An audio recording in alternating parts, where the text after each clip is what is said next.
মামলায় অভিযুক্ত করার জন্য সিবিআই ইডি অসাধু উদ্দেশ্য চালাচ্ছে। মামলার নথিতে দাবি কাকু সুজয় কৃষ্ণ ভদ্রের। শিক্ষা দফতরের সঙ্গে কালীঘাটের কাকুর কোনো যোগ নেই। তদন্তকারী সংস্থার তরফে মন গড়া গল্প বলা হচ্ছে, প্রমাণ নেই। প্রাইমারি মামলায় জামিন চেয়ে আবেদন সুজয় কৃষ্ণ ভদ্রের। আগামীকাল কলকাতা হাইকোর্টে শুনানির সম্ভাবনা। অর্ণবাংশু নিয়োগী আমাদের সঙ্গে রয়েছেন। অর্ণবাংশু, কি বলা হয়েছে সুজয় কৃষ্ণ ভদ্রের তরফ থেকে? দেখো, সুজয় কৃষ্ণ ভদ্র ওরফে কালীঘাটের কাকু প্রাইমারি যে মামলা, সেই মামলায় জামিনের আবেদন করেছেন। সেই মামলার নথিতে তিনি বলছেন যে সিবিআই এবং ইডি অসাধু উদ্দেশ্যে তাকে এই মামলায় জোর করে অ্যাকিউজ বানাচ্ছে এবং রাজ্যের শিক্ষা দপ্তর বা কারোর সঙ্গে তার কোনো যোগ নেই।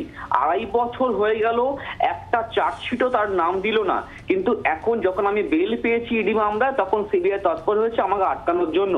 অরবিন্দ কেজরিওয়ালের ক্ষেত্রে আমরা দেখেছি যে সিবিআই কিভাবে গ্রেফতার করে বলপূর্বক এবং অসাধু উদ্দেশ্যে।